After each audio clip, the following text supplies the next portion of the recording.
to the Dawgs podcast with your hosts, Blake Reneker, Justin Charles, and Josh All.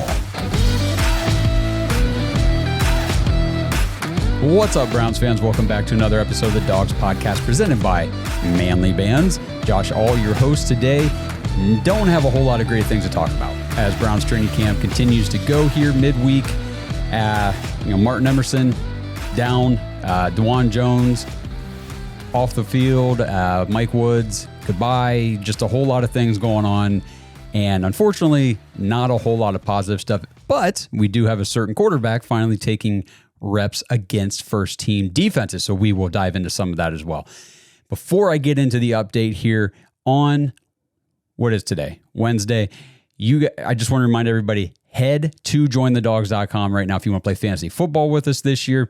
Signups are still going on. Leagues are starting to get filled up, divvied up. We're coordinating draft dates, so there's still space, there's still room, you can still get in, but time is running out. So don't wait. We got people signing up still right now. I'm getting more and more people in there. Get in now, get your place in fantasy.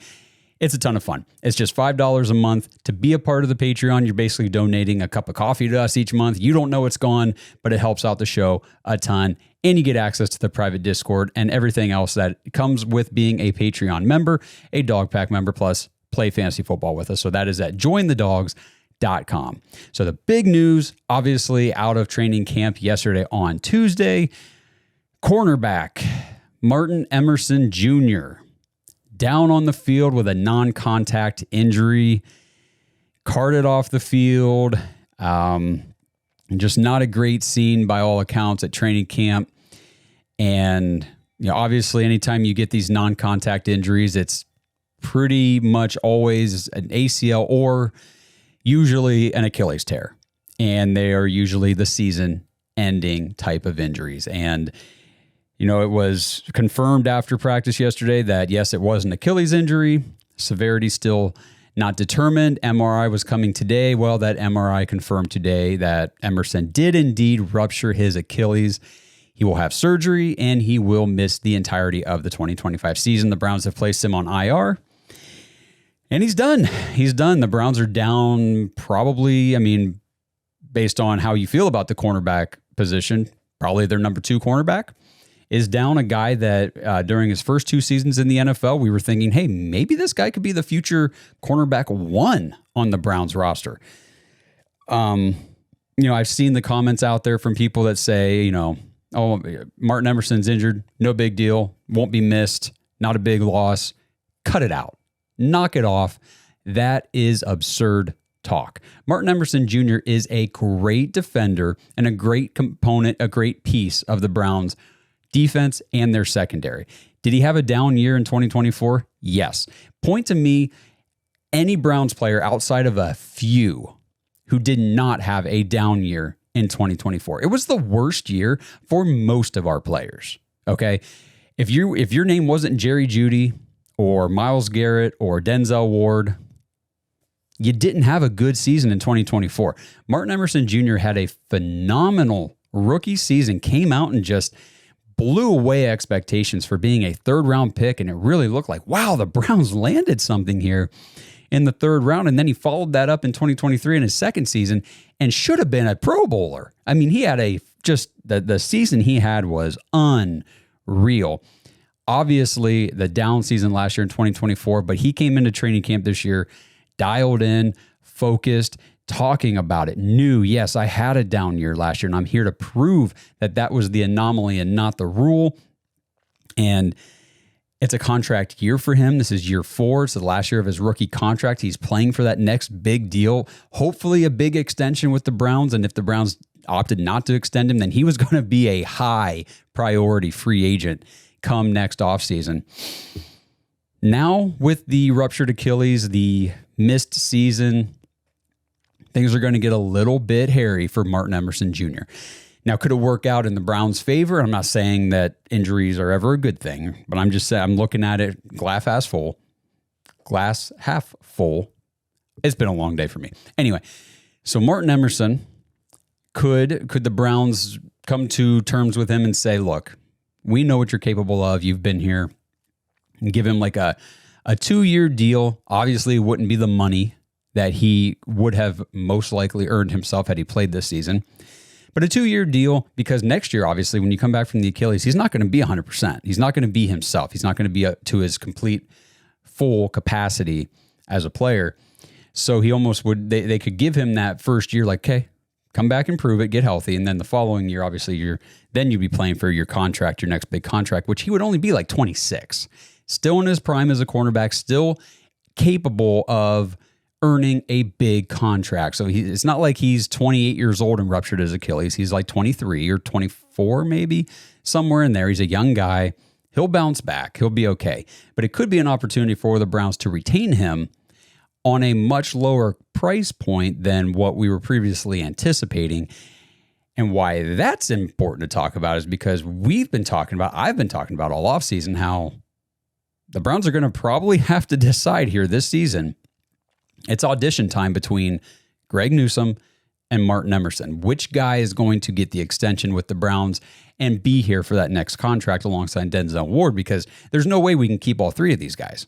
We've already got Denzel locked up for a while. There's no way we can extend both Newsome and Emerson because, again, despite what you think about Greg Newsome, he is still a very good cornerback in the NFL. So he would warrant and garner a high market value as well. But now the door sort of opens a little bit where maybe the Browns are able to keep all three of these guys. Because now you could extend Greg Newsome during the season at some point and potentially come to some sort of an injury, discounted short-term extension with Martin Emerson Jr. just to keep him on the roster and to give him a little bit of security and, a sense of, I'm here, I'm good, I don't have to worry about my contract for the next couple of years while he rehabs and comes back from this devastating ruptured Achilles, which just really, really freaking blows. So that's, it sucks for Martin Emerson, big time. It sucks for the Browns. I mean, again, forget about 2024. I know it was terrible. Pretty much the entire team, everybody on the roster sucked last year. Martin Emerson Jr. is a good NFL football player. And now the Browns lost him. He's not going to be here. So obviously we still have Denzel Ward. We've got Greg Newsome, but now like at camp running in the slot, or I think the nickel, it's Cam Mitchell. Third-year guy. Was he a 6th-round pick a couple years ago? Not bad. I like Cameron Mitchell as a depth piece, but I was not high on him being thrust into a starting position, at least not more than just like a spot start, right? For a couple of weeks here and there, or maybe a game or two, whatever, throughout the season. But for the full year heading into it to be that third starting cornerback, oh boy, it's getting rough.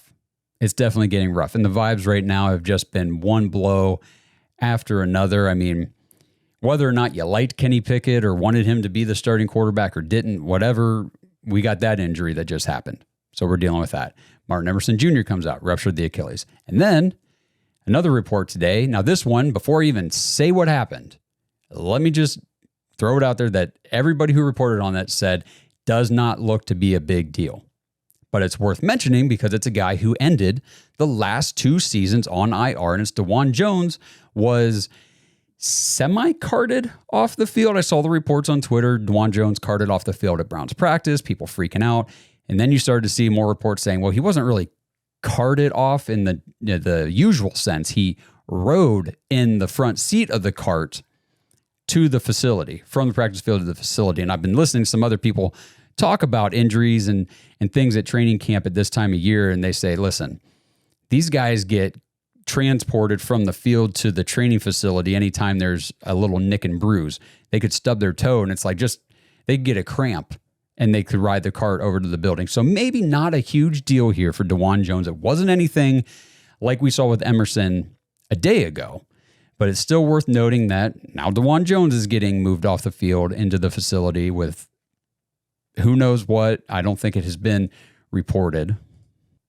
Scratch that. Just looked it up. Again, I've been trying to follow all the reports and everything from training camp, and I had a real busy day today too, guys. Just bear with me. But Mary Kay Cabot here a little bit ago saying that his cart trip inside during practice was heat related. So, hey, listen, you're about an almost 300-pound human being, and it's, whenever my phone is saying, hey, it's 92 out, but it feels like 110, it's freaking hot. So, okay, I'll back off a little bit on this Dawand Jones. So everything that I've said about Dawand Jones up until this point, I guess you can kind of just forget about. But either way, these are the kind of things we got to watch, because the Browns don't have a whole ton of depth. And Dawand Jones has been a question mark this entire process anyhow.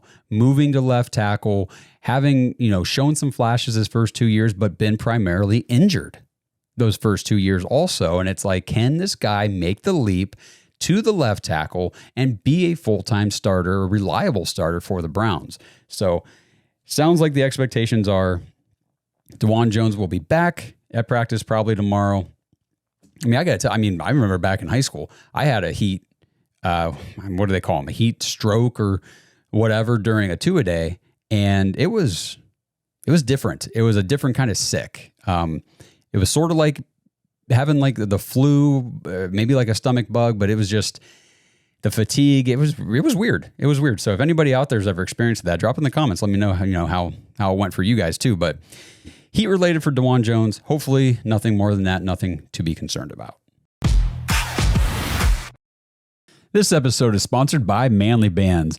Browns fans, head over to manlybands.com/dogs right now to get 30% off site-wide for the founder's favorite sale. The founder, John, it's his birthday, and they want to celebrate the manliest way possible by putting his favorite rings on sale. And why? Well, I guess apparently nothing says happy birthday to John like giving a discount to you. Plus, use code CAMP25, CAMP25 to get an extra $25 off your order. So check out all the manly rings and things that manlybands.com has to offer. They've got chains, they've got groomsmen gifts, they've got barware, they've got all kinds of stuff along with the manliest wedding bands you're ever going to find.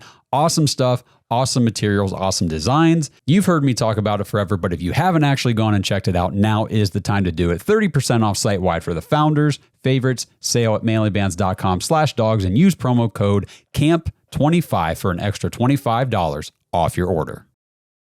Since 1989, Mount Hope Fence has set the standard in outdoor living. From decks and railings to fences and patios, we've got you covered. Our lineup features top brands like TimberTech, Alumagard, Preferred Railing, and Unilock, along with our own premium Duralux vinyl products. For over 30 years, we've partnered with contractors ensuring reliable job site delivery. Discover quality and excellence in all things outdoors with Mount Hope Fence.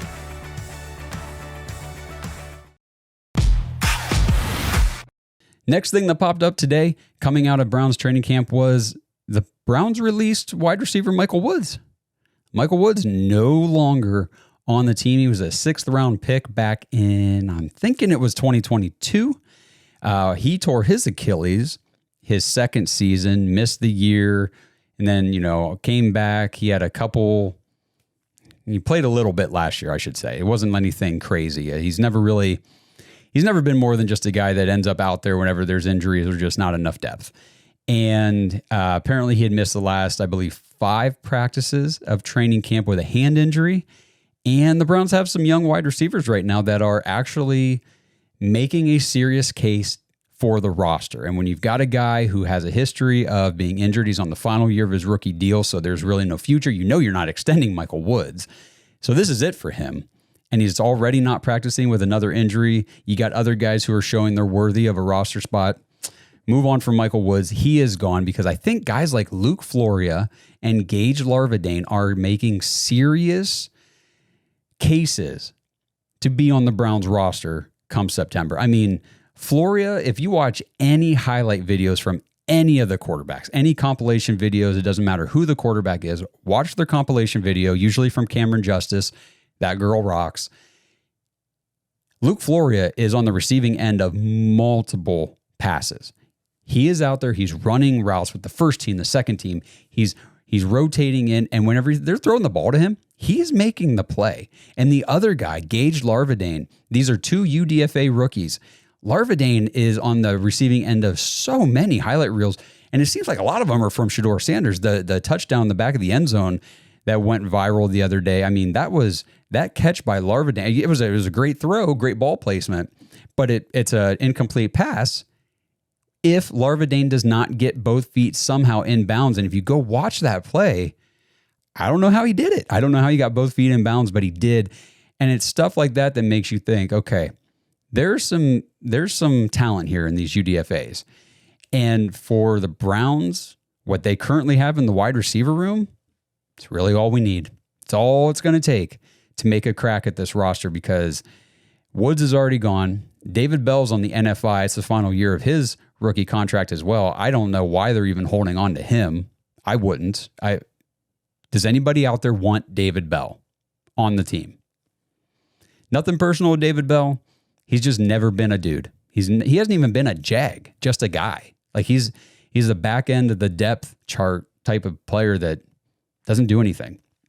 So give me, and I'm looking at like Daniel, if you see some of the stuff he's been tweeting, wide receiver room, you're talking about Jerry Jeudy, Cedric Tillman, Jamari Thrash, and DeAndre Carter.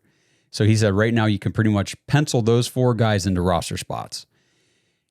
So that leaves likely 2 spots open for grabs, because like he says, they're probably not going to keep more than 6 wide receivers. So if you've got Jeudy, Tillman, Thrash, Carter, because obviously Carter, you got to have Carter. He's going to be your return specialist. So there's 4 guys. Well, Deontay Johnson's going to make this roster, as long as he doesn't do anything stupid, as long as he's not a bonehead and doesn't just quit on the team. Deontay Johnson's a lock for the roster because, first of all, he's a seasoned pro. He's a veteran. Like he's an all or a Pro Bowl level receiver that you got for free. Essentially, he's basically there for free. And I mean, I know what you mean. $1.17 million is free. Yes, on an NFL salary cap list, $1.17 million is essentially free. It's not free for him, but in terms of the cap and what they're allocating to him, he's nothing. He is nothing. And he could end up being a very integral part of the offense. So that would be 5. Now you're looking at Luke Floria and Gage Larvadain for that last spot. And Michael Woods was in contention for that, but not being at practice, being hurt again, being on the final year of your deal, he's not going to be around. And is it going to be David Bell? How long is he on the NFI? These are all things we don't know. David Bell got waived at the end of last preseason just to get placed then on the practice squad before coming back onto the active roster later in the season. So they're already not opposed to waiving David Bell and potentially losing him on waivers to some other team. Obviously, nobody else came and got him, but they're obviously okay with taking that risk. So I don't see much long-term anything for David Bell. I got my eye on the 2 UDFAs. Obviously, I really like Luke Floria, Kent State kid, local Menor, Cleveland guy, like just fulfilling his lifelong childhood dream of playing for his hometown team, the Cleveland Browns. Like, it's a great story. And he is backing it up on the field. He's not just a feel-good story. He is a feel-good story, but not just. He's also very, very good and showing it every day at practice. And Gage Larvadain is doing the same thing. So both of these guys, I'm very excited to watch in the preseason and see how they continue to progress. And the last thing I want to talk about from today's training camp session specifically was this mismatched unit, pairing in the 11-on-11 team drills. So they get to 11-on-11 session, apparently, and they've got the first team defense out there. But it's the second team offense going against the first team. And who's leading the second team offense? It's Shedeur Sanders. So Shedeur Sanders is taking reps, and this is what we've been asking for forever. He's taking reps against the first team defense. And by all accounts, Kid held his own. And you got to remember when we're talking about this, I'm not saying that Shedeur Sanders took first team reps. He did not. He took second team reps against the first team defense. He's playing with the second string offensive line. He doesn't have Joel Bitonio and Wyatt Teller and Dawand Jones and Conklin and Posick and these guys out there. He doesn't have Jeudy and Njoku. He's playing with the second team offense against Myles Garrett and Denzel Ward and Schlesinger and all these guys. And sounds like he did pretty good. I've seen the video clips. He's moving in the pocket well. He's finding his targets. He's hitting his targets. He's making plays on the run. He's throwing accurate passes on the move. He's doing all the things that during the pre-draft process, scouts and analysts said would be, his positives, his pros moving into the NFL. And he's doing it. Like right here, I just like, okay, so he threw one pass kind of behind Luke Floria, wasn't able to make the grab because it was really thrown behind him. But there was also a defender running right into where Floria was heading. So if he had tried to lead him, that would have been a hospital ball, an interception. So he probably made the right play. It was kind of probably, my guess would be it was a throwaway in the form of an incompletion. But I got to say, he looks impressive. It looked good. And I just want to see what continues to transpire as the week goes on here. We've got tomorrow, you got Friday, and you've got Saturday. Does he start to take any reps with the first team offense against the first team defense? But it is awesome to see and very important to point out here that the Browns are progressing a little more rapidly now with Kenny Pickett on the shelf. And they're moving forward with Shedeur Sanders and getting him more involved in these team drills against the first team defense. Great to see. And with that, it's great to see him step up to the challenge, step up to the plate, make some plays, not look bad out there. I mean, if he's out there getting sacked and, throwing interceptions and making terrible plays and looking lost, yeah, now he's not ready. The kid looks like he's ready. Maybe not ready to start. I'm not saying that. I'm saying I think he's ready for more opportunities. That's what I mean. He looks like he's ready for increased opportunities. Preseason's right around the corner. We're going to get so much look at these guys. We're going to get so many reps in the preseason for Gabriel, Shedeur, these rookie receivers, all these young guys that are going to, be fighting to make this roster in a, what the Browns won't say it, but we'll say it. It's a rebuilding year. I mean, let's just call it what it is. It's a rebuilding season for the Browns. Hopefully it's just like a 1-year rebuild and maybe next year we can compete, but does not seem like that'll be the case, at least in 2025. Last quick note here about the Browns and stuff at training camp. Jerome Ford is back on the field practicing. I haven't seen if he's actually taking any reps in team drills, but at least in the individual running back drills, he is back on the field in his helmet and pads and going through the team drills. The other guy that call me crazy, but I'm kind of excited to watch this guy in the preseason if he's still on the roster here next week, is this Toa Taua.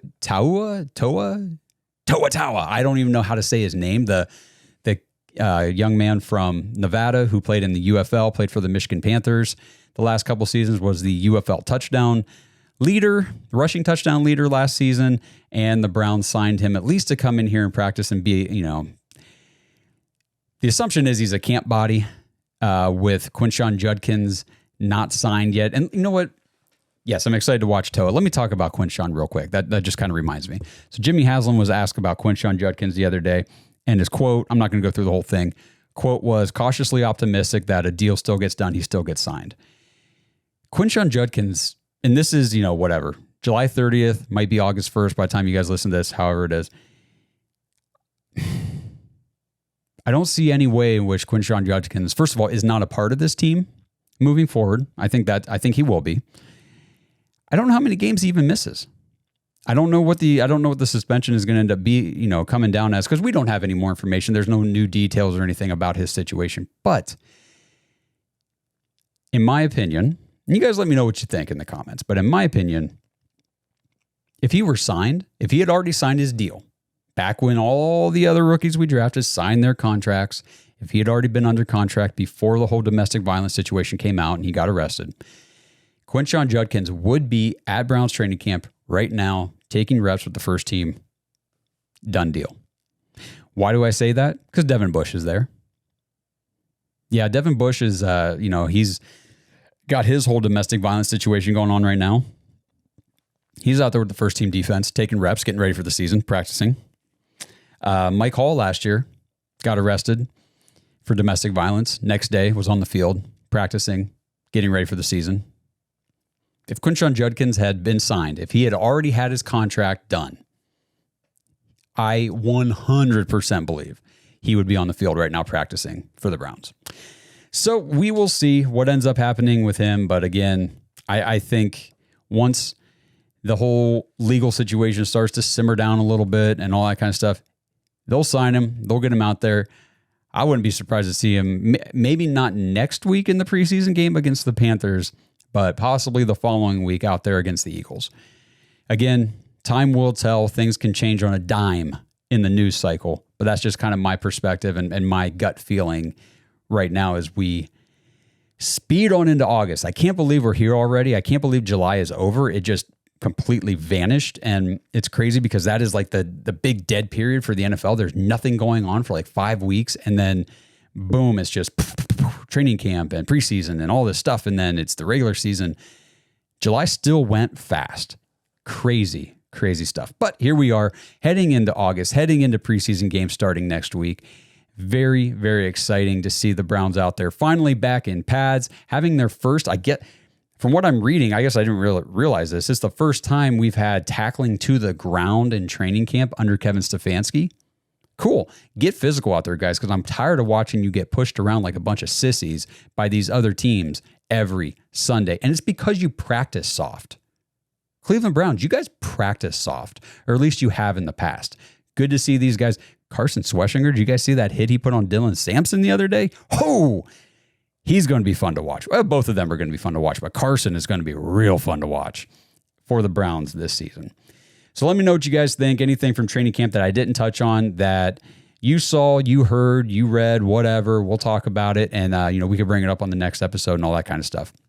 Appreciate you guys tuning in. Fantasy football, don't wait. I'm not going to be talking about it much longer. We're heading into August. There's not a hard cutoff yet, but I would say you've got probably another week or so. If you want to play fantasy football, head to jointhedawgs.com. Sign up now. Get your name on the registration. If you get in now and get signed up, you're guaranteed a spot in a league. You will get to play. Don't worry about it, but you got to sign up now. If you wait until after, about a week from now, then now if you get in there and you sign up, there will be a chance that we tell you, sorry, there's no room. Right now, there's still room. So get in now, jointhedawgs.com. Play fantasy football with us. It's a ton of fun. See if you can take us down. I won 2 leagues last year. Blake won a league. And Justin used to win leagues. He didn't last year. So see if he's coming back in a vengeance, though. So if you want to try to keep him from winning, get in. And we're trying to get Kenny Mack a championship. But you guys are doing a good job of keeping him down, too. Get in. It's a ton of fun. We love it. So jointhedawgs.com. Thank you guys for tuning in. Midweek, quick update on training camp, and I'll see you guys in the next one. Thanks for listening to another episode of the Dawgs Podcast. Make sure you subscribe on YouTube and follow us on Twitter at the Dawgs Podcast. Get your thoughts on the show at thedawgspodcast.com.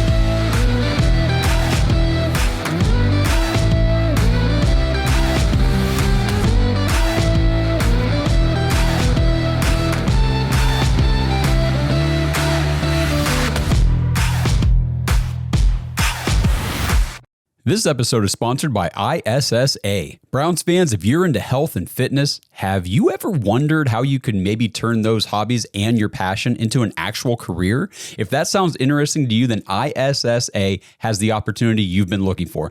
ISSA is the International Sports Science Association, and they can help you become a certified personal trainer in as little as 3 months. And right now you can get $100 off your certification when you sign up through our link, joinissa.com/dogs, DAWGS. Now, certifications are 100% online, self-study, and self-paced. You can study anywhere from your phone, tablet, or computer. And the final exam is open note, open book, aka piece of cake.